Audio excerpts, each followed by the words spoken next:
থেকে বাইক কিনে থাকি।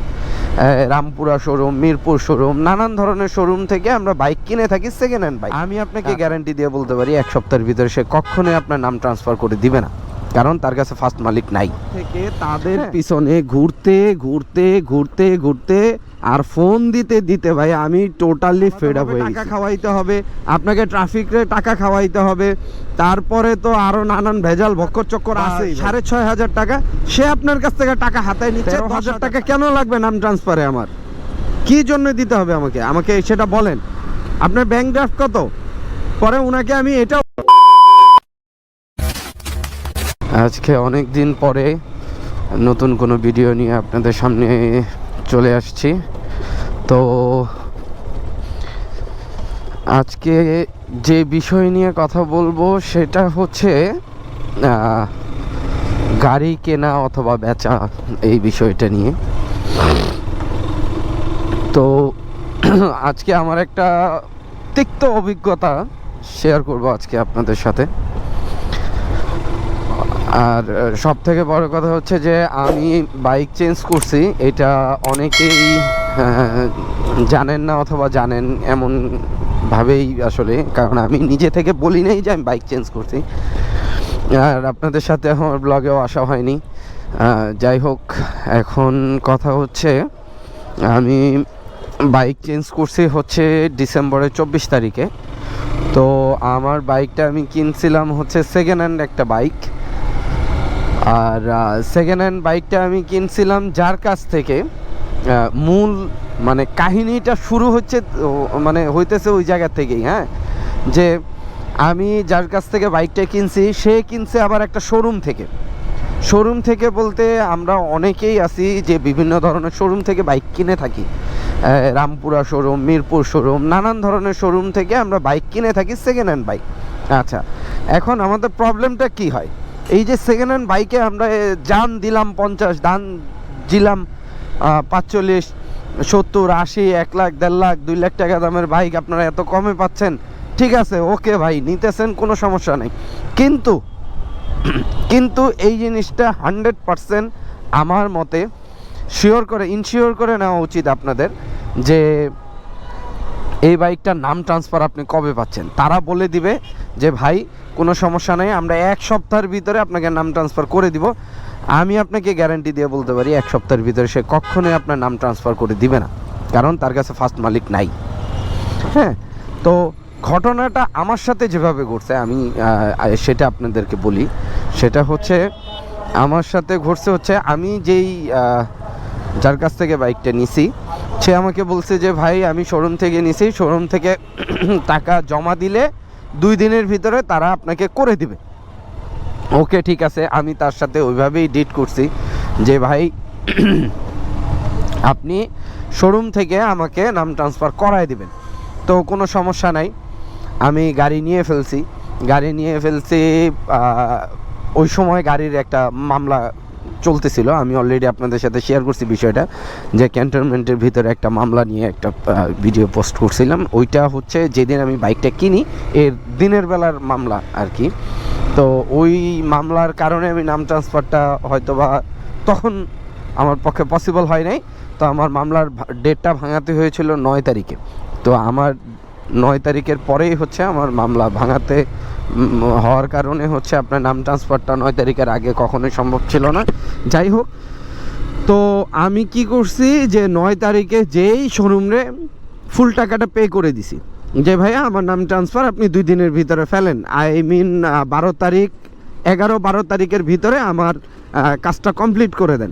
হ্যাঁ, ওনারা বলছে কোনো সমস্যা নেই ভাই, আমি আপনার মালিকের সাথে কথা বলে আমি জাস্ট করে দিতেছি, মানে চুটকির বিষয়ে সে জাস্ট করে দিতেছে। আমিও ভাই সরল সোজা মানুষের মতো সেটা বিশ্বাস করছি, আর সেখানেই আমার স্টার্টিংটা হয়েছে। ঠিক আছে, এখন বিষয় হচ্ছে তারপর থেকে তাদের পিছনে ঘুরতে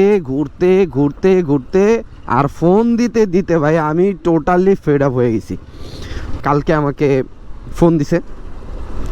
ফোন দিয়ে বলতেছে ভাইয়া আলহামদুলিল্লাহ আপনার ডেট পড়ে গেছে আজকে, মানে বৃহস্পতিবার। আজকে আমি যাচ্ছি হচ্ছে মিরপুর বিআরটিতে কিসের জন্য? নাম ট্রান্সফার করতে। এই নাম ট্রান্সফারটা আমার কবে হওয়ার কথা ছিল আর কবে মানে হচ্ছে। হ্যাঁ, সো আমি আমার ভিউয়ারদের উদ্দেশ্যে আমি একটা কথাই বলবো, যারা দেখছেন, যারা দেশের থেকে দেখছেন, যারা দেশের বাইরের থেকে দেখছেন, যার আত্মীয় স্বজন আছে, যার বাইক নেই সেও দেখছেন, যার বাইক আছে সেও দেখছেন, সবাই দেখছেন। আশা করি সবার যদি দেখে থাকেন তাহলে আমার সাজেশন একটাই হবে ভাই। হ্যাঁ, একটা শর্ত, সেটা হচ্ছে আপনি আমাকে মিরপুর বিআরটিতে বাইক হস্তান্তর করবেন, আমি নাম ট্রান্সফার করে নিব। হ্যাঁ, এরপর আপনি টাকা পেয়ে যাবেন, অথবা নাম ট্রান্সফারের আগে আমি আপনাকে টাকা দিয়ে দিব, দেন আপনি আমাকে নাম ট্রান্সফার করে দিবেন। যদি আপনি আমাকে নাম ট্রান্সফার না করতে পারেন তাহলে আমিও আপনার কাছ থেকে বাইকটা কিনতেছি না। হ্যাঁ, আমি আমার কাছে মনে হয় এইটাই বেস্ট, মানে এইটাই একমাত্র মানে উপায় হয়, যেটা হচ্ছে যে আপনি সাথে সাথে মালিকানাটাও পেয়ে গেলেন, আপনি বাইকও পেয়ে গেলেন ভাই, উইদাউট হ্যাসেল। বিলিভ মি, এটা কোনো হ্যাসেল না। নাইতো রাস্তায় আপনাকে যখনই ধরবে এটা ইলিগেল, এটা হ্যান, এটা ত্যান, আপনাকে পুলিশকে আলাদাভাবে টাকা খাওয়াইতে হবে, আপনাকে ট্রাফিকে টাকা খাওয়াইতে হবে, তারপরে তো আরও নানান ভেজাল ভক্কর চক্কর আছেই ভাই। এই হ্যাসেল কেউই নিতে চায় না। আপনি একজন রাইডার হিসেবে আপনি কখনোই এই টাইপের হ্যাসেলগুলো নিতে চাবেন না, এটাই স্বাভাবিক। হ্যাঁ, আর ওনাদের হিসাব আমি আরেকটা জিনিস বলি, নাম ট্রান্সফার করতে টোটালি কত টাকা খরচ হয়। হ্যাঁ, আপনি যদি নিজে নিজে করেন আপনার অনেক টাফ হয়ে যাবে নিজে নিজে করতে, কিন্তু তারপরে যদি আপনি নিজে নিজে করেন আপনার হাইস্ট 6 থেকে 6,500 টাকার ভিতরে কভার, মানে কমপ্লিট। এর বেশি টাকা লাগবেই না আপনার, বরঞ্চ আরও কম লাগবে। আচ্ছা, এবার আসি, এবার ঘটনা কি হয়েছে যে আপনি যখন নাম ট্রান্সফার করতে যাবেন বাই শোরুম, হ্যাঁ, আপনি শোরুম থেকে বাইক কিনছেন, নাম ট্রান্সফার আপনাকে শোরুম থেকেই করতে হবে, কারণ আপনি মালিককে চিনেন না। তো এখানে তাদের একটা ইনকাম সোর্স থাকে। হ্যাঁ, এইটা ইনকাম সোর্স কিভাবে? আপনার টাকা লাগতেছে 6,000 বা 6,500 টাকা, সে আপনার কাছ থেকে টাকা হাতায় নিচ্ছে 10,000 টাকা। কেন 10,000 টাকা? আপনি তাকে জিজ্ঞাসা যখন করবেন সে বলবে উমুকের টাকা, নাম ট্রান্সফারের এখন টাকা বাড়ছে, এখন 7,000 টাকা হয়েছে, পুলিশ ভেরিফিকেশনের জন্য 2,000 টাকা হয়েছে, তারপর স্ট্যাম্প কিনতে 1,000 টাকা খরচ হয়েছে, আপনাকে 10,000 টাকা সুন্দর একটা হিসাব সে দিয়ে দিবে। কিন্তু তার মানে এই না যে 6,000 টাকার কাম তুই আমার 11,000 টাকা চাবি। সে তো আমার প্রথম দিন চাইছে 12,000 টাকা, 12,000 টাকা তাকে দিতে হবে। সে আমাকে বক্কর চক্কর অনেক কিছু বুঝাইছে। ওকে, ঠিক আছে, আমি বলছি ভাই যেদিন টাকা দিব সেদিন আমি আপনার সাথে বুঝবো। হ্যাঁ, এরপরে হচ্ছে যে যেদিন আমি গেছি ওনাকে টাকা দিতে, সেদিন সে আমাকে বলতেছে ভাই 13,000 টাকা হয়ে গেছে। পরে আমি বললাম ভাই 13,000 টাকা কোথায় ঢালবেন? মানে 13,000 টাকা কোথায় ঢালবেন? কারো পিছনে ঢালবেন টানবেন কিনা? 13,000 টাকা কেন লাগবে নাম ট্রান্সফারে? আমার কি জন্য দিতে হবে আমাকে সেটা বলেন। আপনার ব্যাংক ড্রাফট কত? পরে ওনাকে আমি এটাও বললাম যে ভাই আপনার ব্যাংক ড্রাফট কত? ব্যাংক ড্রাফট তো হচ্ছে 4,600 সামথিং। হ্যাঁ, 4,600 সামথিং টাকা। তারপরে হচ্ছে আপনার স্ট্যাম্পের খরচ হচ্ছে 1,000 টাকা উইথ আপনার সেটা কি ওই যে মুহুরি, ওই যে আপনার উকিল দিয়ে করাইতে হয়, হ্যাঁ, সিল একটা সিল দিয়ে দেয়, যাই হোক ওইটা সহ। তাহলে আর কই খরচটা কই? আর যে দালাল দিয়ে করাবেন সে দালাল আপনার কিছু একটা অ্যামাউন্ট রাখবে, সেটা 1,000 রাখবে বা 1,500 রাখবে বা 2,000 টাকা রাখবে, এই তো। আর কই 13,000 টাকা কোথায় ঢালবে সে? আমি সেটাই আমি খুঁজেও পাইলাম না, আমি বুঝেও পাইলাম না। যাই হোক, পরে অবশেষে তাকে আমার 10,000 টাকাই দেওয়া লাগছে, কিছু করার নাই, কারণ এখানে আমি আটকা। ওই যে আমি বললাম এখন সকাল সকাল উঠে তারা আমাকে সময় দিচ্ছে 11টার ভিতরে রামপুরা থাকতে হবে, রামপুরা ওই শোরুমের ওখানে থাকতে হবে। যাই হোক, আমি চলেন, আসলে এতক্ষণ রাগে ক্ষোভে অনেক কিছুই বলে ফেলছি আপনাদেরকে, ভালো বলছি খারাপ বলছি যেটাই বলছি। আর আপনার মাইন্ডে লাগে বা আপনাদের মাইন্ডে লাগে এইরকম কোনো কথা বলে থাকলে আমি দুঃখিত, আমাকে ক্ষমা দৃষ্টিতে দেখবেন। তো চলেন যাওয়া যাক, আমরা শোরুমে যাই, তারপর দেখি শোরুম আবার নতুন কোন নাটক আমার জন্য সাজাইছে। রামপুরা চলে আসছি, আর রামপুরার যে বাইক থেকে বাইকটা নেওয়া হয়েছে এই ইয়ের নাম হচ্ছে বাইকার্স জোন, মানে বাইক জোন। এখন বাইকার্স জোনের টোটাল 3টা শাখা। এখানে এই যে বনশ্রী স্যানিটারির পাশে যেটা দেখতেছেন এইটা বাইকার জোন, এইটার পাশে আরও আছে বাইকার জোন। এখানে টোটাল 3টা বাইকার জোন আছে। তো যাই হোক, এদের আসলে প্রসেসিংটা আমি বুঝি নাই। আমি সকালে আসছি অনেক আগে।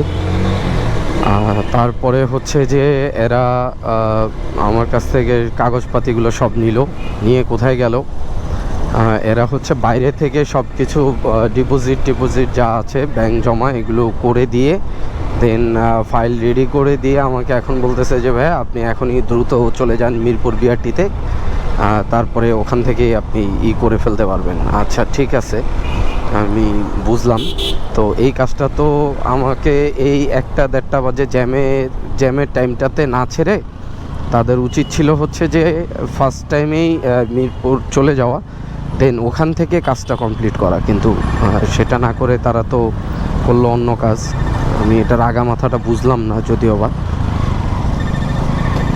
এটা খুবই খারাপ একটা কাজ হয়েছে। এই সময় আবার যদি ফোন আসতে থাকে,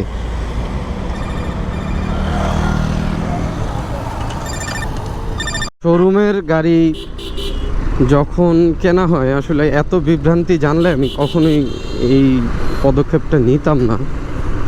আমার আসলে জানা ছিল না বা আমার আইডিয়া ছিল না, কারণ আগে পরে কখনো আমি শোরুম থেকে সেকেন্ড হ্যান্ড গাড়ি নেই।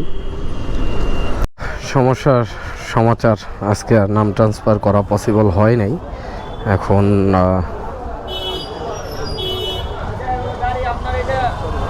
সমস্যা নেই ভাই,